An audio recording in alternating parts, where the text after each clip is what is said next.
I am 91 and will be 92 in June. How old are you? 85. I am 77. I'll be 78 in April. Your eyes kind of dipped like you were thinking of lying. Right. Oh, right. I'm thinking of lying. Right. How old are you? I knew that would be your first question. So I got ready for it. I studied up on that one. 84. In 2 months, I will be 70 years old. Oh, I'm You're the youngest. I'm the youngest one. Good. That's good.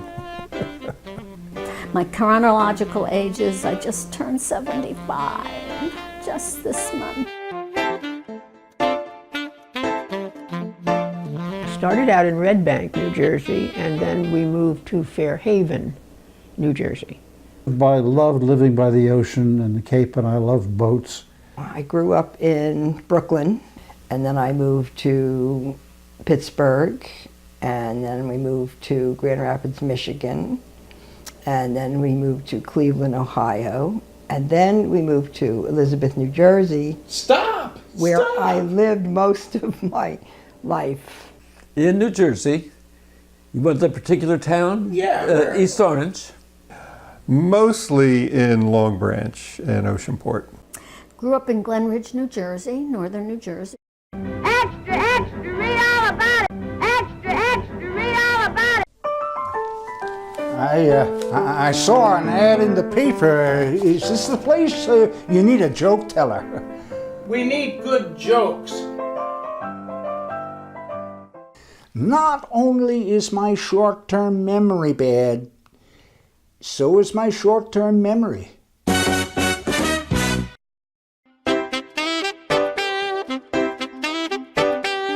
I never thought about what I wanted to be. Each day I wanted to go out with a piece of rope and a stick and roam the woods. Well, I actually became a nurse. Was at Jersey Shore then for the next 24 years. I became de facto and then a chief of the section of neurosurgery for those 24 years. So I really did want to be a nurse first. And then I decided I wanted to be a teacher, which I became. Elementary school teacher. And what grade did you teach? Mostly 4th grade. A school teacher. The only people I had any respect for as I was growing up was a handful of school teachers. What are you doing now? I'm retired. From what? Well, I considered myself a computer scientist, although my job titles never said computer scientist at any point in time. Did anybody else think you were a computer scientist? Only the people I could fool. I always wanted to be a nurse because my mother was a nurse, and I liked science and learning about the body and things like that, biology things, so I became a nurse. The only thing about old, when I was younger, was when I was around my grandmother, who was old at the time, and that interested me because she talked to herself, and I would torment her. I'm guilty now of having tormented her, but she would whisper to herself, and I would be around her a lot. That was aging. That was what old was. Do you talk to yourself? Kind of, once in a while, and I think about my grandmother when I do that. Not really. I mean, I never thought about it. I knew that someday I would get old, but I pushed that out of my mind. No, I never did. I'm thinking, oh my goodness, how did I get to be 78? My goodness, no, I never did, no. That's a little hard to say. I always thought, though, that no matter how old I get, that the world would still be the same, that the world would not change, and I was more into thinking about how the world would go on, after I was gone than actually my being old.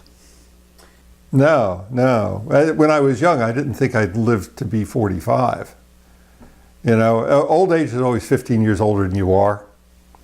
So like when you're 20 years old, 35 is like an old person. And when you're 35, it's 50. But I never thought I'd see that. I was a nursing student in New York, and I went on an elevator, and this old gentleman on a stretcher, not awake or anything, and wizened face, whiskers hadn't been shaved in a day or two, sunken cheeks, and I thought, I just turned my stomach. I didn't want to be in the elevator with him. And later, though, that day, I realized we're all going to get there, and he was probably, in his younger days, a very vital, caring, active, handsome person. And that made me realize that, you know, you're going to look like that, but that doesn't mean that's what you are, just an old body.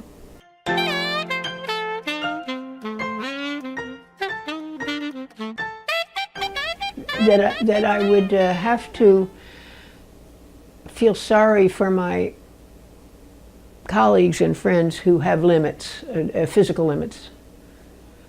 That makes me sad.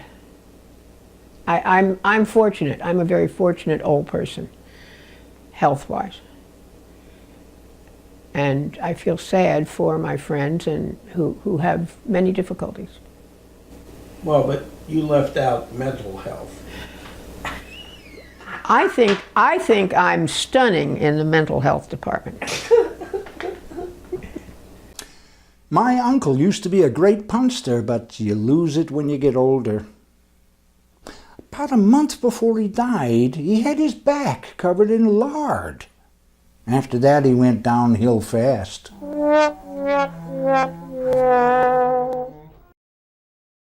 If they had said, prepare yourself.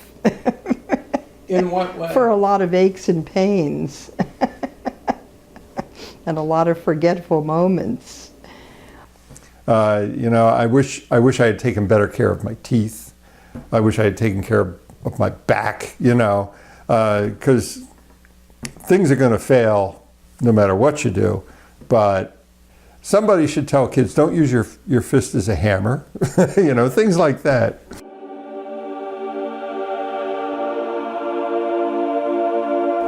No. And I think about that ever since I've joined the Humanist. I think about it a lot. No. As a kid, I was both very curious and very skeptical.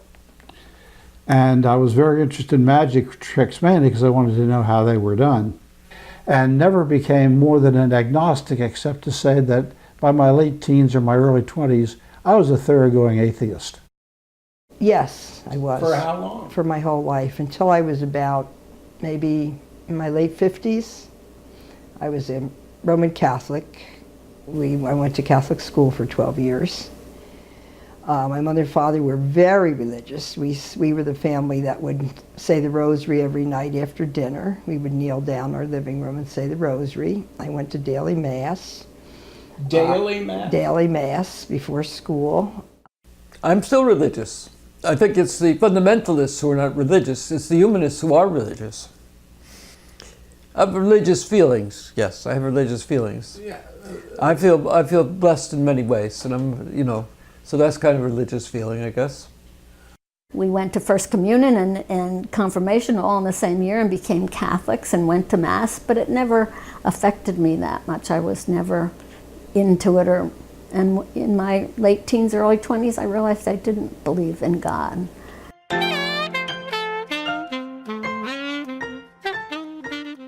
It was probably about 12 years ago. I think in my heart, I've probably always been a humanist.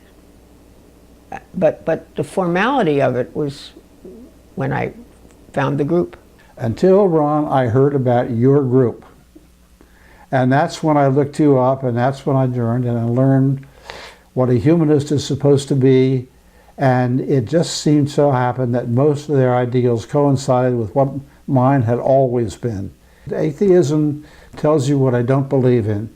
Humanism tells you what I do believe in. Probably in my late 50s, early 60s. I'd gone to hear this person who had been a former Catholic, and he kind of was in the New Age, but more of humanism. It was more humanism. And he had said that he wanted to tell everybody that God didn't create man, man created gods. And this was this big lightning bolt humanist? Well, I'm still trying to be a humanist. I'm still working at it. I haven't become one yet. Well, you know, it's not a test. It's a goal. Right, and sometimes I don't meet the goal, sometimes I do. So I'm still becoming a humanist. I think that's how I would put it. Probably in college, although I didn't know the terminology, but that's about when I made that unique decision.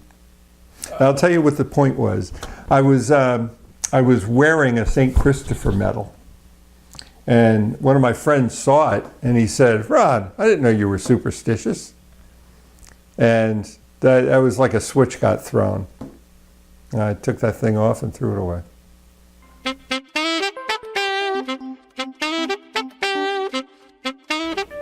The people I've met, several that are very important to me that I've met at the Humanists. I think I like some of their stories of how they came to the Humanists, because some of them were very religious people. And that's very fascinating to me. I think by really kind of having an established philosophy and established groups of people who believe the way I do has been reassuring. And in that sense, it has, yes. And especially since I've retired, I've had the opportunity to do a lot of thinking. And thinking things through and understanding what I really believe and why I believe it. Oh, it's helped me in every way. I see things differently. I mean, I see the whole world. It's not just this narrow, focused little area that you could see just through the lens of religion. I could see the whole entire universe. I see people differently. You know, I can love people differently. Humanist in the sense of the old meaning of the term of humanities. You know what I have enjoyed more than I ever have before is poetry. And in fact, I wrote a letter to my granddaughter telling her that poetry has changed my life and that it's like a religion to me. Well, primarily, I just have a lot more free time. You know, being religious screws up your Sunday, and you have to get involved with the organizations that proselytize and stuff like that. So I don't do any of that, and it gives me time to practice the cello and read books and stuff like that, which is more enjoyable. Not for myself, but for many people, financial limits and health limits. Really very, very sad to me. Oh, Ron, how much time do we have here? I've had 2 heart attacks. I've got a pacemaker, which is a great boon to me, I have to say. I have a chronic kidney disease. My kidneys are gradually failing. I have, fortunately, my lungs have been spared, partly because I never smoked. Probably the aches and pains. I think that's, to me right now. Otherwise, there's more good things. Not having sex. That's the worst thing. People ask me what I'd like for my 87th birthday. And I answer, a paternity suit. The worst thing about being old is putting on your socks. I have reached an age when if someone tells me to wear socks, I don't have to. 2 stairs to get into my house is a lot, and I had to raise my house because of Sandy, and now I have 10 stairs. Not yet driving. I talk about it to myself constantly. That will be one thing I will have to give up. And I have 2 very close friends who don't drive anymore, and I can see this takes a terrible toll on their happiness. I couldn't take care of it. I didn't have the time to take care of the boat, so I had to get rid of it. But I regretted that, and even today I wish I had a boat. I love boating.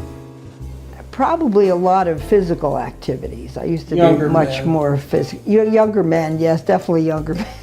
Right. But, you know, it's all physical stuff. It's like I can't run. because it hurts my back, and for 3 days I'll be crippled, so I'm not running anywhere.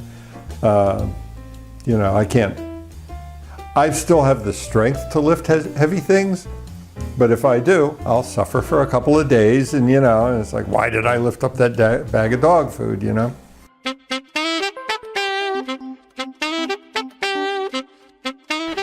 I'm very self-confident, and that interests me. I feel very sure of myself. As I've gotten older, I've gotten so very, very confident. I think with retirement, I suddenly had more time to read and to think. Now I can tell you what I believe and why I believe it. That whole world being opened up, I'm a different person. Yeah. Probably, well, I never had very high self-esteem or really liked myself that much. I think it might have been part of your bringing up, you know, upbringing with, you know, being in a religious household and, you know, being a Catholic, you were always sinning and you're always bad and you could never do anything right. And now that I've gotten rid of all that, I can enjoy myself more. That even though, it kind of goes to the last question, even though I've given up sex, that I still have as much love as I ever did, and can give and receive as much love as I ever did before. And it's a pure, more refined kind of love. The wisdom that you accumulate, and you just know life, you know yourself now, you know what things make you happy and what things make you sad. I like to think I'm wiser, but that might be the Dunning-Kruger effect. Yeah.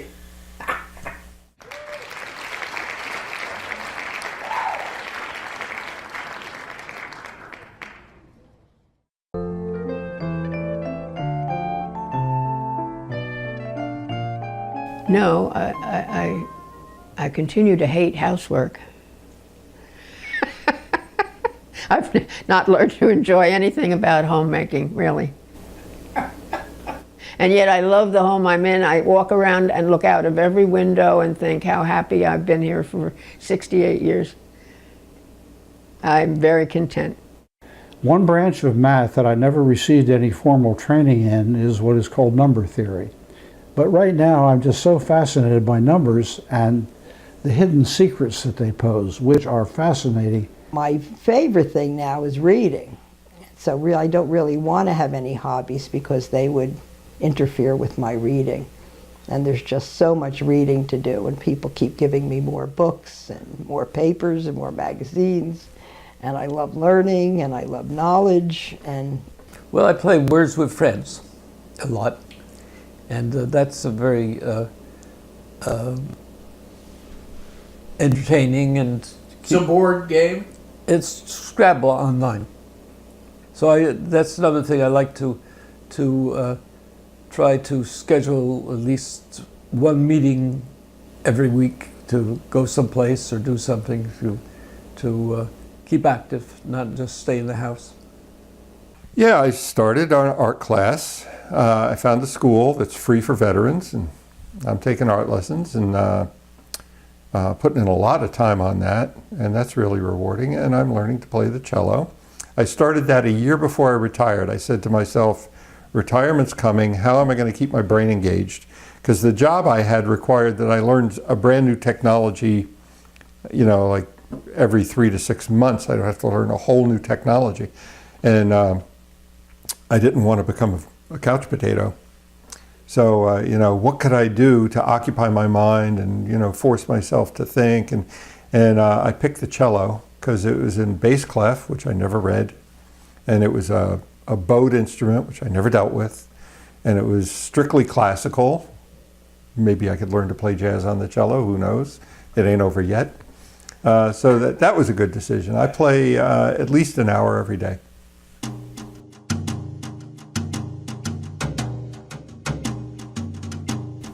Well, we once attempted to buy a camp in Maine, and I fell in love with it, and then the whole plan fell through. That's one of the things I am sad about. It was on Moosehead Lake in Maine, and it was just a beautiful away, a place that you could go and be away. That's easy. I did not study very well in college, and I knew what it would take to get there, but I wasn't doing the work. That was the greatest failure as I look back on it, because that threw my life totally out of kilter for years. At my age, when I see a pretty young woman, I wonder what her mother looks like. I don't really have too many regrets. I think this has sort of been an adventure that something had, like, life has taken me down this road. And I really don't have, the only regrets I have is that I wasn't more aware. Like maybe I wasn't kind enough to my father when I had to take care of him when he was older. I regret that I was kind of not as nice as I could have been. Well, there's so many that it's hard to tell them all, but one that I've thought of recently, and that is when Irma's daughter, Elaine, died. I tried to, I wasn't as supportive of her, let's put it that way. I wasn't as supportive of her as I could be. And then I had a dream, that's how it came up too. I had a dream that Brian was telling me, you could take a day off from school since I'm having problems, and you could take a day off to support me. And what that meant was, it wasn't really Brian, it was really Irma. It was referring back to Irma when Elaine died and I hadn't taken a day off from school to support her. So that's one thing I felt badly about.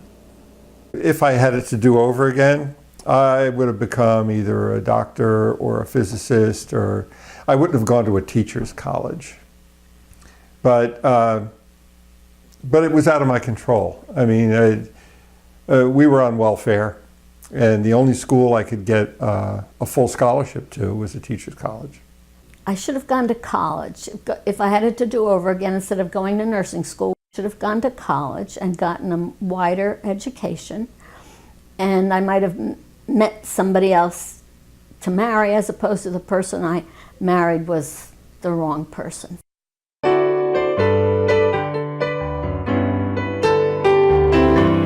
My 3 children. And the reason that they're an achievement is that they're all very caring. There are 3, and there are 3 very caring people about others as well as about Mom.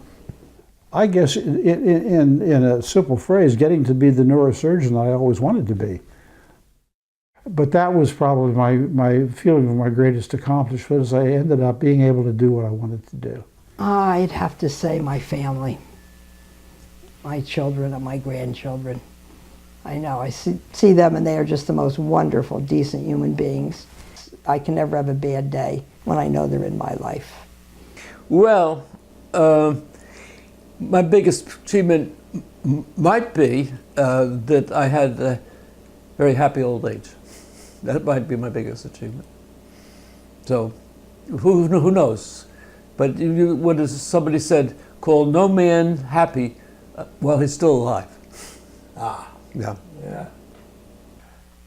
Making it to this age, I think, with all my fingers, and no, I've come close to killing myself and maiming myself several times. It's a miracle. A miracle. It's a wonder that I'm here with all my facilities. You got to get the terminology right. Yeah, it's old habits. It's all that Catholic school, man. Yeah. Surviving for 75 years as a single parent and raising 2 children and always being able to pay the bills. The only reason I would take up jogging is so I could hear heavy breathing again.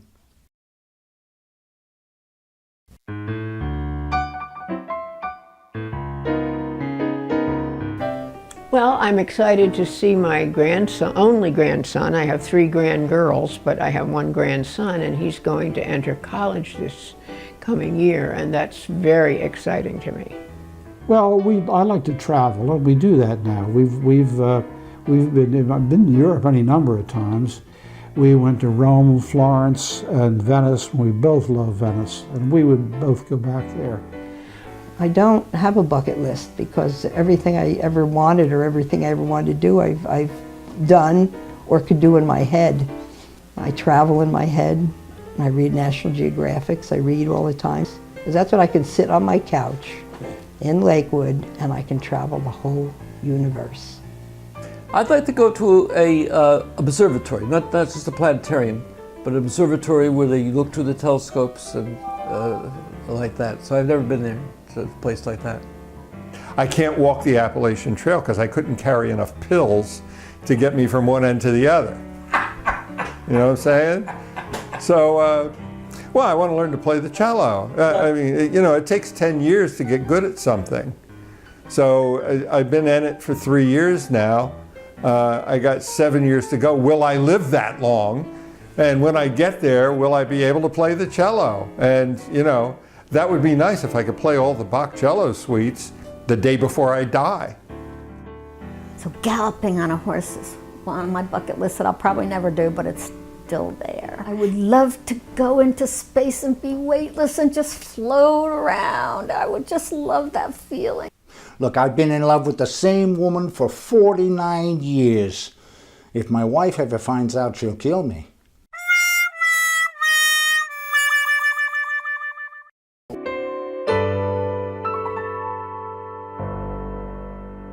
I gave my kids advice when they were very young, which was you can either learn from your mistakes or you can learn from mine. I recommend mine. That's a great line. Yeah, but they wouldn't listen. You know, they had to make their own mistakes, and you know, that's the way it is. And I think that's the way it is for everybody. Somebody could have given me good advice, and I would have flipped them off. Because I mean, really, when you're young, you're stupid. You don't know you're stupid. You don't think you're stupid, and you think everybody else is really stupid. So, I guess the number one thing is accept reality. That's the way it is. Accept that and do. One to say this is the way I am, and this is what I'm going to do under these circumstances. And there's no need to feel depressed about it. Trust. Very important to me. Nothing works. To me, nothing works without it, and many things work with it. I don't know, I try to tell my grandchildren, like, you know, just pay attention to every single day because every single day is filled with magic moments. And that you don't worry about getting older, you just put lots of good days together and all of a sudden you'll come to an older stage and you'll say, wow, you know, that was a great ride. And try to be kind. Your body is always going to fail you sooner or later in little things that accumulate or one big thing. Your body's going to fail you, but your spirit can stay alive. well, take care of yourself. You know, plan to live forever.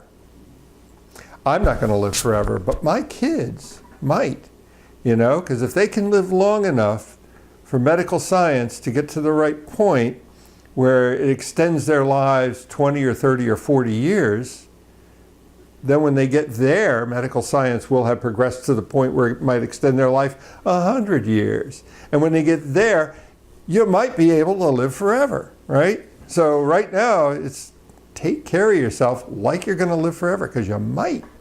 My grandma was a very tough woman. She buried 3 husbands. 2 of them were just napping.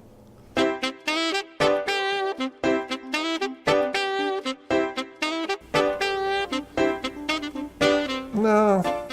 I mean, there are things I thought about talking about, like what happens to your mind when you start getting older.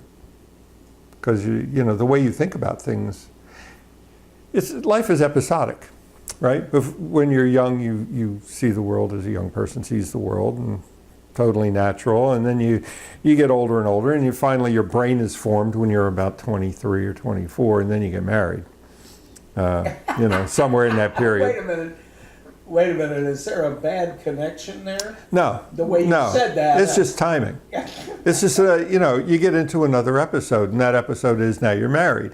And all your single friends fall away, and then you have only married friends. And you think about things in terms of you're a couple. Then you have a kid. And then you think about things, and all your childless friends fall away. you know, and then you think about things in terms of, well, I have a kid. What motivates me to go to work now? Oh, it's my kid. You know, I got to get my kid through college. I got to get my kid new clothes. And, you know, it's all about the kid. And then, of course, the kids move out. And then it's all about the dog until the dog dies, right? Let me out, let me in, let me out, let me in, let me out. You know, but at this point in my life, you know, now I'm thinking like a retired person. That's the episode I'm in right now. And it's interesting because people ask me to do things and I'll say, no, I'm retired. You know, it's like, that's my answer. And it may not have anything to do with do you have a job or, you know, how much money do you have or anything. It's just somebody wants me to worry about something. It's like, no, I'm retired. I don't worry about anything. I don't do that, you know. Or somebody wants money from me. No, I'm retired. I'm on a fixed income. I'm not giving anybody money for anything. I'm sorry. You know, I don't care what your cause is. And a lot of stuff I used to get involved in and tied up in and worried about, like, should I contribute to this political campaign? Or I used to give money to political campaigns and charities and the like. Gonna have to put a little slate on the lower third that says the resident curmudgeon. Am I a curmudgeon? I mean, seriously.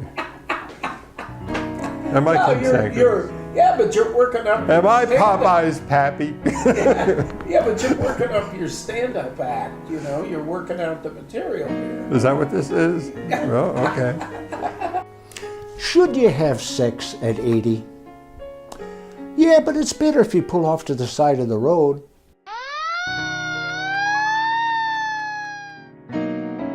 Last call. Any other comments? You know, I could go on forever. Ask me what time it is.